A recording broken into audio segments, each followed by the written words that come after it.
on tax day. Abolish the IRS is trending, and I totally understand why. We've called for that before. We believe the IRS is just an agency that is just incapable of fully self-correcting, that we need major reform. That would include, of course, major reform to the out-of-control IRC, the Internal Revenue Code, the tax code. The new IRS Commissioner for the Biden administration has been sworn in. He was the last commissioner for Obama, Danny Werfel, who really came in to try and clean up the mess after we had taken apart the entire tax-exempt division on behalf of those Tea Party groups, the ACLJ. I mean, the Washington Post called it, we bludgeoned the IRS. But, every decade or so, you got to re-bludgeon them because they come back. Take a listen to the commissioner at his, I guess, second time he's been sworn in for this position. Let me note something about our civil side compliance employees. Despite what some might think or say, these public servants within the IRS are armed only with calculators and their skills to help us address complex issues. Their work will give people confidence that all taxpayers, regardless of means, are being treated fairly under the tax laws. He acts like the IRS that he is going to be the head of, again, that he's not in charge of a law enforcement agency. It is, in fact, a law enforcement agency with a full criminal division of armed agents. And they're looking to hire more on this tax day to come after middle America. So the GAO, the Government Accountability Office, they don't always do great work, but sometimes they actually do.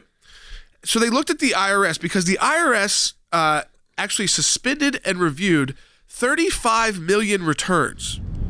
The GAO actually paused it and said, we're going to do a study about why there are 35 million tax returns with errors. What's wrong with your forms? It must be you. It's not the taxpayer. You must be putting together such a complicated form.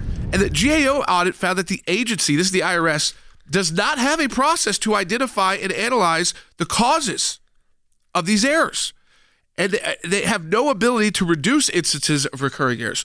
So when the IRS was asked by the GAO to look into this and to come up with a plan so that they would better serve the public by responding quicker, so they wouldn't have to do a pause, again, on why there were 35 million tax returns with errors. Yeah, it's insane. What's wrong with your reporting? What's wrong with the filing? What's wrong with the forms? You know what the IRS Deputy Commissioner for Services and Enforcement, Douglas O'Donnell, rejected the recommendation and just said, we're not going to study frequently occurring tax errors. That was it. So you have the one government agency. This is the auditors of the federal government. I got something from the IRS a few weeks ago that said, you did not pay your taxes. Like it was like for the last year from a business account. And then if you kept reading, it's like, oh no, it's like a receipt. And I call my accountant and they're like, yeah, the IRS sends that out. It's a weird headline. I'm like, what? Don't start with that. It's in bold text. They're like, they're just using old letterhead. It's very odd. Yeah. That these are the kind of things that make you uncomfortable, makes people nervous. The problem is, how do you fix it? And that's the discussion that we've had is, how do you fix it without the government getting way too involved in your business? And now Bernie Sanders and Elizabeth Warren put forward a solution. It actually, if you just look at it in general, you might say, if I actually trusted these people, I wouldn't mind this. Their solution was to let the federal government handle all of it and basically just come to you and say, this is what you owe. Yeah. Now, here's the problem with that. Do you think the federal government is ever going to come back and say, you get a refund if they're in charge of the process? I understand the appeal because every time around January, February, when you start seeing all the ads for every sort of tax filing company, you're like, oh no, here it comes. And you know that there's going to be a few weeks there where you're trying to gather together, especially if I own a couple different small businesses that I run. Yeah. That plus, obviously your regular states, job. Maybe they're registered. Yeah, some are registered in different areas, and it's a pain to figure this all out. Massive reform. You abolish this IRS as we know it, and you make it simple. So you either have a simple tax, a flat tax, or you go to a VAT tax kind of system. It's a debate where we need to have and decide what we can't have three options.